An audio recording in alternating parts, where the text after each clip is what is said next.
Welcome everyone to Designers Speak, the show where designers talk about all things design. My name is Christopher Scott. I'm with López.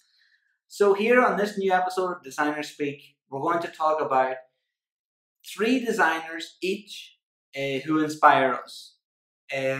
So the whole idea is that you can mention in your comments below who inspires you, because these are our own personal favorite is not maybe the word, but just like who inspires us in our life. Who made like an impact Impact is the word. So like get in comments below of who inspires you or who did inspire you in whatever creative practice that you're involved in. So Luis, can you take it off with your? By the way, this is not in any order. Just three favorite each. Yeah, any order. It's not like a top three only. No, just the three people. And we were thinking about doing the five designers each, but in question of time, maybe three will be better. Yeah. So Luis, can you take it away first? Okay, so my first designer that inspired me is actually very special for me, and is John Moore. You can see him in the back here. So he was my first design teacher ever. My first design class was with John Moore because... How old were you? I was 15. 15? Wow. Yeah, and I was in a class because it was a special class in an institute that is in my hometown. So... What's the name of the institute? Centro Gráfico de Diseño. Oh, cool. Shout out to Miguel Angel, who is the director of that. And that's in my hometown, Maracay. So... In Venezuela, yeah, in Venezuela. So John Moore is one of the first designers, one of the pioneers of graphic design in Venezuela. He actually made the first manual of brand on Venezuela. So he mostly does logo design, but it was a very special day for me. It was like my first teacher ever, and he's such a legend. And it was very funny because I was 15 in a class full of professionals, 25-year-olds, 30-year-olds, 40-year-olds, and just the experience, it was amazing. And it was an experience who made me passionate about design, because it made me feel like, oh, this is what a designer does.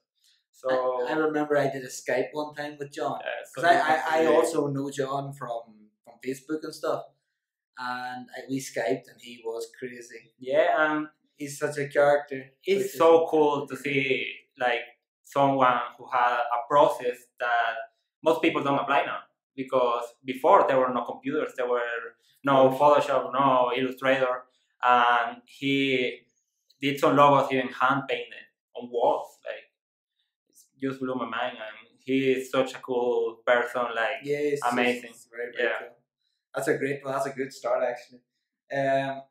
So my first one, I think, is my top three, or my favorite three, is probably pretty obvious. Well, my first one is Alan Fletcher. This is a huge book, by the way. This is a book called The Art of Looking Sideways. For anyone interested in graphic design, I would definitely recommend this book by Alan Fletcher. And I have another book of Alan Fletcher, Dry Paint, I think it's called. Can't remember. But Alan Fletcher was a huge impact in my life.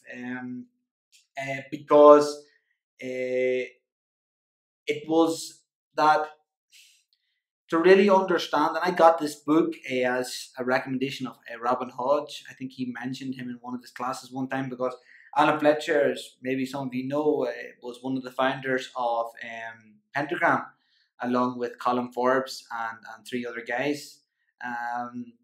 And the thing is that Pentagram is a huge studio, but I really like the work of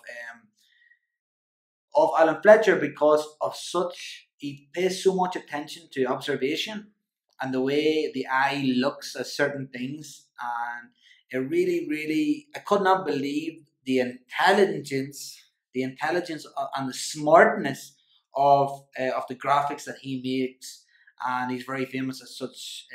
So much famous logos of that everyone recognizes all around the world.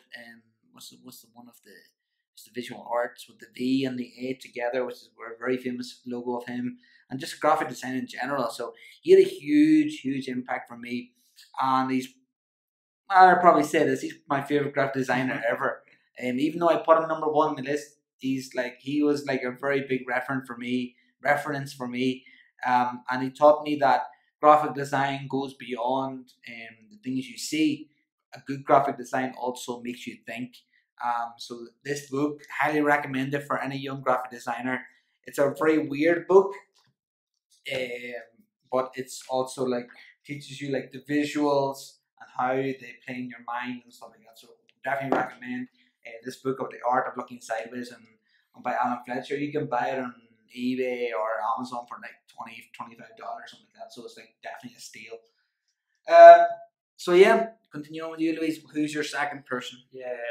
So the second person that made a huge impact on me is Saul Bass. Oh, amazing. Because he was introduced to me by my great love for Hitchcock films. Ah, okay. Because he made the poster for Vertigo. Yes. With the person falling and the whole spiral there. And just all the posters that he did were amazing. Like he captured the essence of the movie, and even the books, all the work that he done. I think he made a huge impact because he was doing posters for movies that no one was doing before.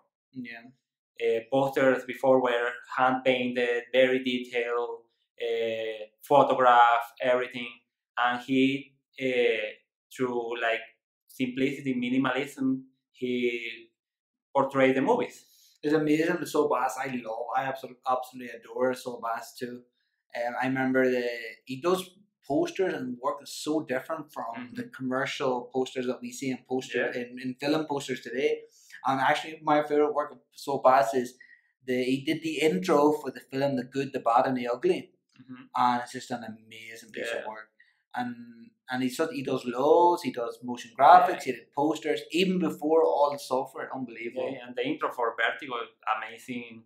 Poster for Anatomy of a Murder.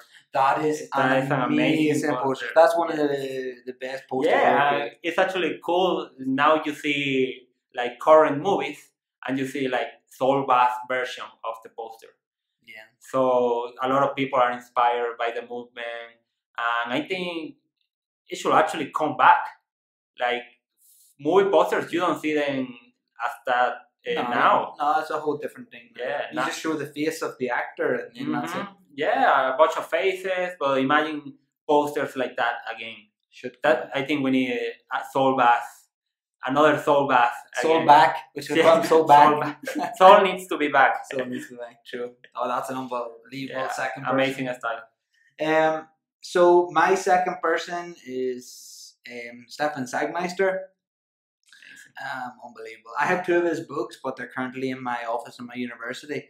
Just wow. Whenever I first seen his work, I was like, how can visuals be so impactful and so? It taught me that sometimes graphics need to just be stunningly beautiful, but obviously behind everything it has a really good concept and really good idea, but just stunningly beautiful. I remember, and I have the two books of him, and huge fan. I remember I got to meet him in 2012 when he came to Quito. I was just freaking out. Fangirling. Just fangirling, yeah. I seen him and he's like twice the height of me as well. And I seen him and I was like, oh my God, so happy. And yeah, just like a huge, big fan of his work. Just love it, all the work he's done, all the clients and how real his work is. There's not much I can say about Stefan Sagmeister. He's just like a god of graphic design. Currently, probably there's like Stefan Sagmeister, Milton Glaser, and there's like very few other that are that standard of level of graphic design and the impact that they have in society. It's hard to say something about Stefan Sagmeister that it hasn't been already been said. But yeah, huge fan of Stefan Sagmeister. Yeah. So my third one, this huge book that I love, just got it recently, and it's Jamie Hewlett. He's the illustrator and creator. You made a mistake though. Why? Because you should have bought that book before Julio's wife. Julius, yeah. Julio, because we had the director, senior editor of Tashin to the Biennale. He actually was the editor in He charge was- for this book. For this book, yeah. Yeah, so I needed to buy that because I need the sign of Julius now. But this book, like, everyone needs to have this book as a coffee table It's book. amazing. If you're interested in illustration, unbelievable. You can see his work for Gorillas, Tanger, and he had actually some cool pages of a sketch That's an in unbelievable. this paper that is just blew my mind. When I always wanted it, and when I saw it on the shelf on a store here, Mr. Books, right? Mr. Boots, I need to have it. And a huge inspiration. He have a style of illustration, Yeah. but he can like modify it, make it different. Like you see his work for Gorillas is different for From the Tanger, yeah, very different. he has actually a cool series of tarot cards too. And like I like the versatility that he has. He actually does collage too. That is amazing. I've never seen that. Yeah, it's actually in this book, and just amazing overall. And before there was not like a band that was digital illustration or that. Yeah, he was Before the first Gorillas, one. it was a pioneer. Who imagined that we were gonna have a band where the members are just characters, amazing character designer? That's super cool. Yeah. I'm a big fan of his work too. Unbelievable style. So my final pick is Alan Kitchen. It's another Alan. I'm a big fan of the name Alan. Yeah, like Alan and Koenig, everyone. Alan and Koenig, amazing too. Yeah, from France. So Alan Kitchen was, just an unbelievable style of his work. I love it because I'm a big fan of typography, and he just makes all his work all done by hand, very computer elements.